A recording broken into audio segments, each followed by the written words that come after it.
Hello and welcome to the Eileen Silverman Show. I'm your host Eileen, and on this week's program, guest Marilyn Preston, author of America's longest running syndicated fitness column, introduces her new book, All Is Well, The Art and Science of Personal Well-Being. Stay with us. We'll be right back.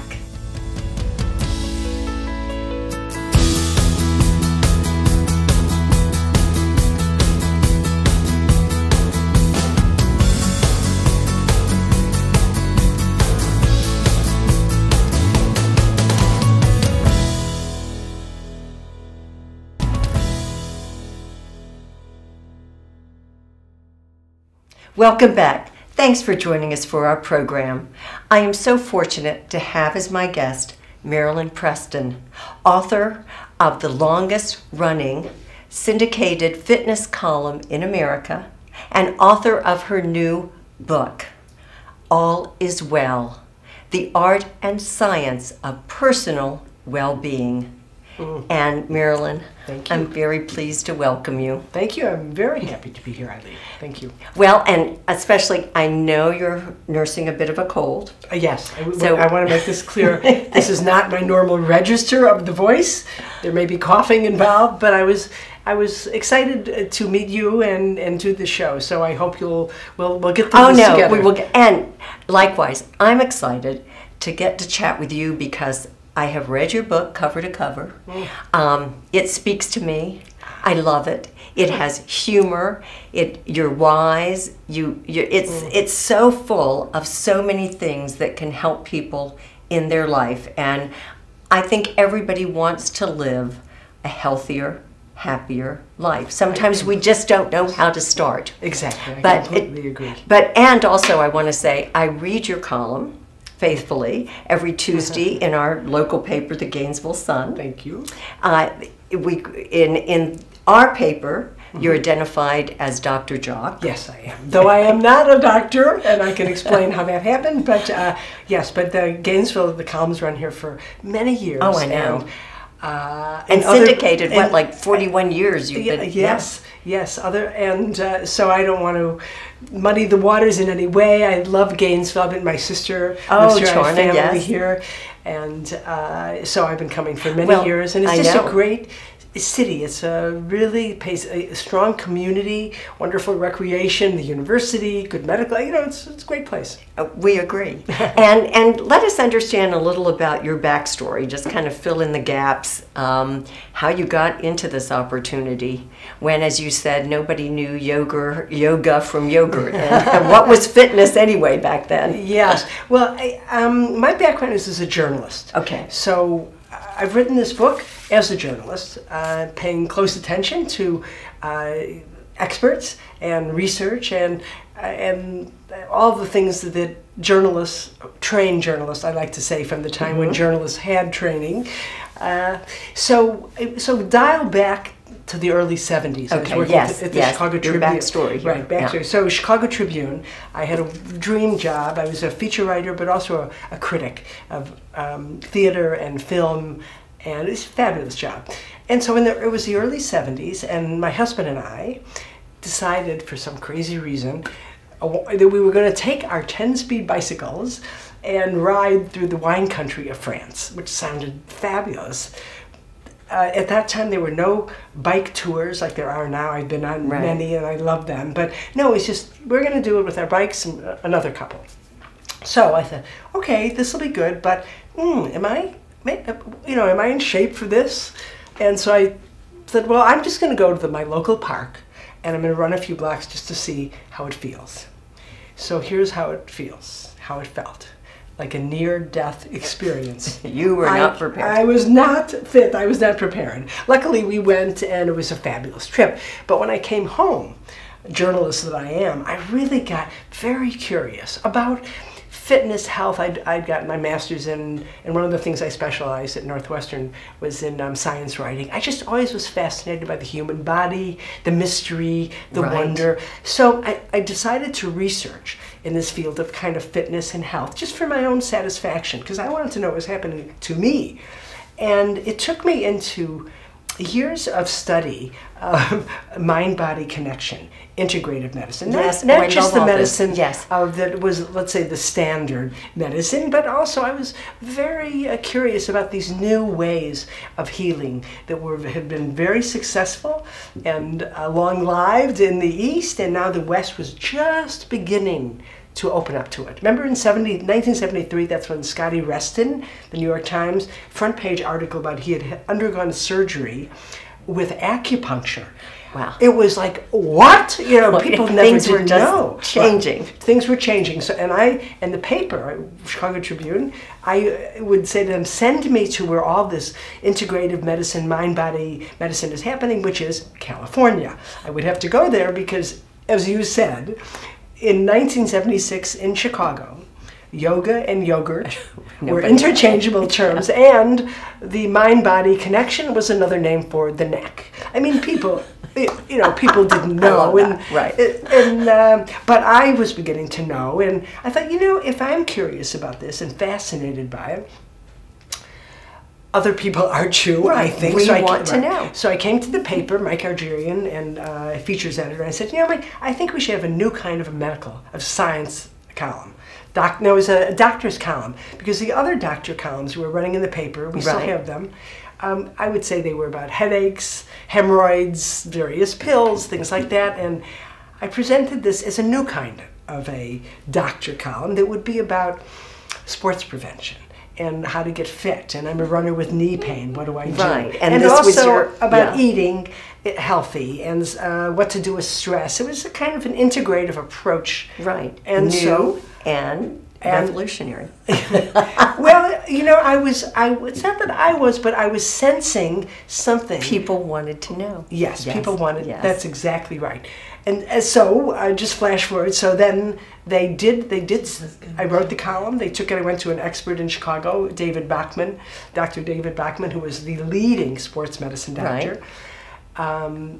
Told him the idea, and I said, we'll write it together, we'll partner up, I'll own it. And I write it, we did it, it got syndicated right away in 1976, along with CB Radio and Needlepoint. Wow. That's how they didn't know what it would be. You are still out there, and we're going to take just a quick break.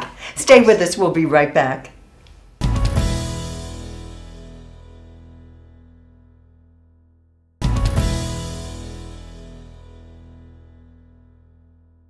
We're talking with Marilyn Preston, author of All Is Well, The Art and Science of Personal Well-Being.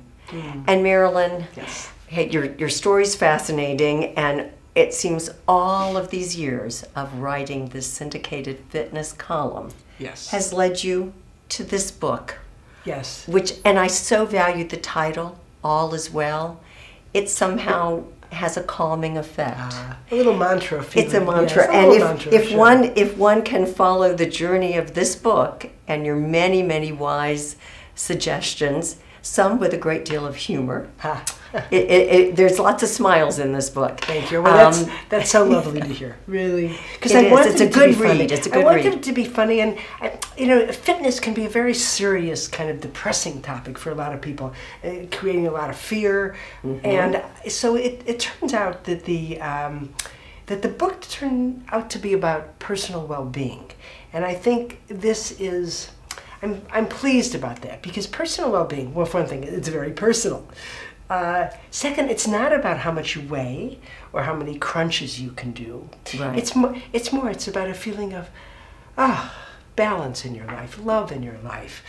The Greeks have I'm fortunate to get to spend some time, 3 months a year, which is in part Greece. of your book. Yes, it is. Because it's been living in a village life on a small Greek island. It became a big part of my personal well-being, so I'm grateful for that. But the Greeks have an expression. I was trying to explain on this island. I was getting some bookmarks made up, and Greek was her first language. She had 2 other languages. Then she had English. I said, it's a book about all is well. Art and science of personal well-being. Like this is going to make her understand. Right. And she said, F-zine. Yes, she knows, because they have an expression. I bet every culture does. That feeling of, oh, yes. And so Anyway, it turns out to be personal well-being, and you can't really you can't tell someone effectively how to achieve that because it is so personal. Right. You have to sort of even kind of just suggest and show. Well, you have to decide what it is for yourself. Right. But you're giving us so many good suggestions and explaining it. And as you say, life is a journey. You've divided the book into the seasons. It's easy to follow because one thing sort of goes into another, and you're never judgmental. You end each chapter with a quote, with an uplift, with a brushstroke. It's when you say I'm not judgmental, you're giving me a great gift because that's important to what I discovered about well-being. People they strive. Well, they're afraid of being judged. They're fearful. Some people won't even go to a yoga class or get into a pool, right? Because we don't think they're afraid of being judged. So it is. I think this book has a beautiful cover. And I'd like to read something from. Yes, please do. This is done by a friend of mine, a fabulous calligrapher and master Zen teacher, Kazuaki Tanahashi. This is a beautiful one-stroke painting. And it's called an Enzo. And Kaz writes inside, the Enzo contains the perfect and imperfect. That's why it's always complete. So I love that idea that people don't feel judged because their personal well-being is their personal journey. They define it, they want to know. Of course, certain things are important, having good health, getting enough rest, exercise. These are things we kind of already know. But I think by taking the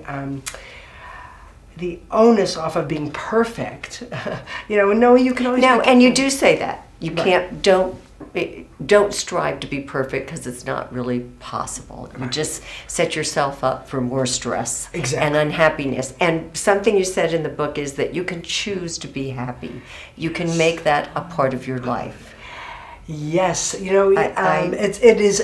I come at this as a journalist, so there are many of these chapters are about other books, other teachers, my experiences I've had. This theory of unconditional happiness is that I've read in a book by Michael Singer, who actually is a Gainesvillian. We know Mickey Singer. Yes, very well known here. So this idea of unconditional happiness is so interesting, controversial, because bad stuff happens. I know. We are living at a time, Eileen, we all know that it's... Lots of bad stuff out there. Well, confusing things.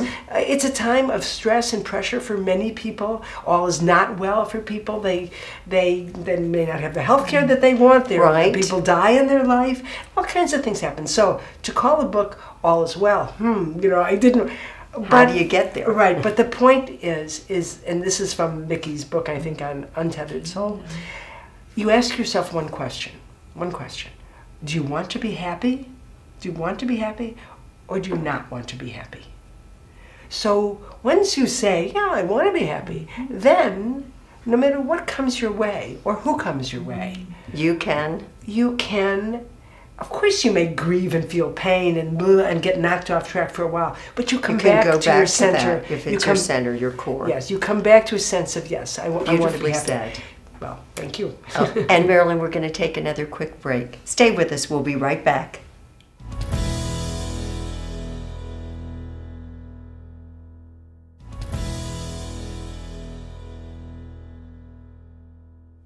We're back talking with author Marilyn Preston.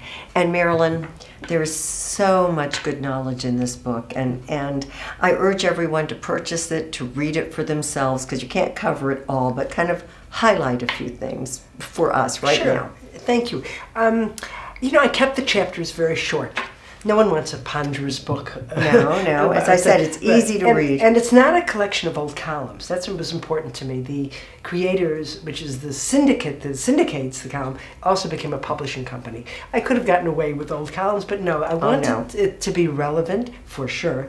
So this is fresh and new. So there are 40 very short chapters, and winter, spring, summer, autumn, as you said, the 4 seasons. And I'm going to read some of the chapter headings. Well, number one in every way. Link, mind, and body. Yes. slow down. I so appreciate that. Yes.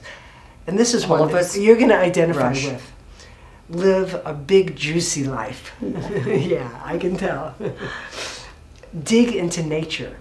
Importance of nature for well-being. People don't, you know, again, I try to surprise people with things they don't know because, God, we've all been inundated with, you know, you know, you have to exercise more and you have to eat less, and it's like such a clear, people don't respond to it anymore. No, because we all say, oh, we know that. Yes. But in terms of well-being, to go out to maybe miss the gym instead, you know, instead of beating yourself up for not being at the gym 5 times a week, take a walk outside.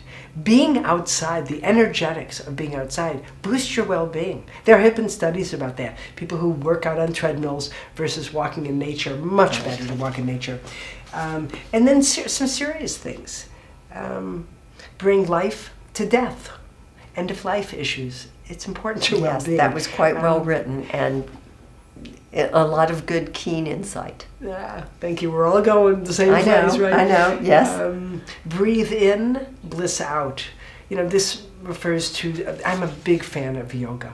I just, my sister tells me I write way too much about yoga. No, I'm going to go experience yoga again. But I find there's many kinds of yoga, many kinds. And as I've gotten older, I've come to a kind of what they call somatics-based yoga, slower yoga. Yes. I'm not as interested in achieving the perfect pose as I am in nourishing my body with fluids and with energy and with creating space. And that made such a picture in my mind, my spine, the way you describe it. I could see all of this and I could feel it, and it does speak to you. It creates a mind picture. Okay, so that is a wonderful thing to hear, Eileen, because not everyone has that ability, and you do because you were a dancer. So thank you. Yes, but I think that it's very important. Very important. Then you talk about meditation. That is so very important. You know, we live in such a distracted world with devices all around and some multitasking, and it's just intense and over-connected. So we need that. All the brain research I've looked at for 40 plus years tells us the importance of calming the mind, being quiet, sitting still. Yes, and I appreciate that, and we're going to take another quick break, but still more to talk about. Stay with us. We'll be right back.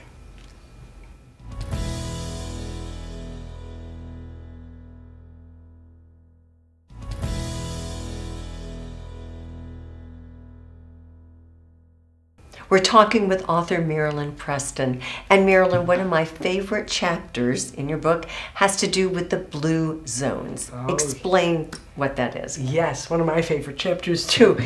Blue zones they've been identified by a team of researchers led by Dan Buettner. And he's got a very famous book out called Blue Zones, and also there's bluezones.com, which is a wonderful website to explore. But blue zones they've identified about 7 populations around the world where people live extraordinarily long and vigorous lives. And so one of them is Taiwan is one. There's Loma Linda, California is another blue zone. And the one I'm most familiar with is in Ikaria in Greece, an island in just Greece. Sounds beautiful. Well, I must tell you, I know I'll sound like Sarah Palin when I say this, but I can see Ikaria from my terrace. So fortunate. But it's a wonderful place, and I have visited there. And so they study these islands with the intention of coming up with, well, what is it? What are they have in common? Because there are also, by the way, blue zone communities here in the United States. But these are areas that have really been scrutinized. And okay, what are some of the things they have in common? Right. Well, they eat very well. No surprise. I mean, they grow their own food, very little, probably no processed foods. Activity is part of their everyday. They're not running off to the gym. Seek it out. They are it. It's just they are, yes. They wake up with a purpose in life. That's how important that is to longevity. They are, well, this is important. They have a very good red wine. Not everyone likes it, but I thought it was good. And honey, a honey that is in that area. But the big surprise for me, and why I think one of the reasons why blue zones are so interesting to people, is that just as crucial to your well-being, to your longevity and health, as exercise and good eating, right, is social connection. Yes. I totally believe that. Yes. For me, it's true. Yeah, it's true for everyone. That's the thing about it. And I don't want to say, I'm afraid that if I say social connections, people will get confused with social media. Yeah, we're not talking the opposite of that. It's human interaction. And here's how important it is to your health, which surprised me as a journalist researching. It is lack of human interaction in your day. Let's talk about meeting a friend for a coffee or a glass of wine or having a walk together. But human encounters, if you don't have that in your day, it's a risk factor equal to smoking and twice as much of a risk factor as obesity. Oh, just so interesting. It is, because I thought it was. That spoke to me, but so did this other fact that we sit too much and we need to stand more. And I know we don't have too much time, but yes, but there's always basics time on that. Always time to talk about the standing desk. I'm obnoxious about it. I harp on it all the time. Standing desk. There are 10,000 studies that have shown that too much sitting is really harmful to your health. And it's independent of doing exercise. You can be fit, but if you're someone who sits a lot, and don't we all 5, 6, 7 hours a day?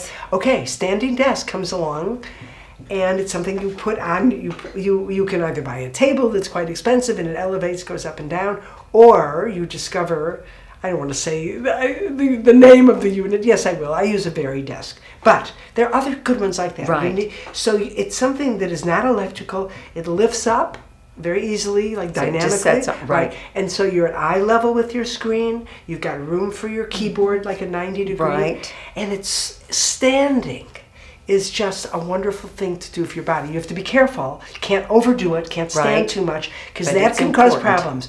But if people understood what sitting did in terms of crunching your innards, stagnating your energy, creating low back pain, and many other things. Yes. So look into it. Yes. Do you have one? I have a makeshift. I have my iPad on a row of old phone books so that I'm following what you said, and I'm no longer texting, looking down all the time. And I know we're so out of time, but it is just wonderful to have you as a guest, and I urge people to read your book. And I thank you, Marilyn, for all the wonderful insight and for this great conversation. And I hope you will purchase Marilyn Preston's book, All Is Well, The Art and Science of Personal Well-Being, an Amazon bestseller. I'm so glad you tuned in, and I hope you'll join us next week. Take care.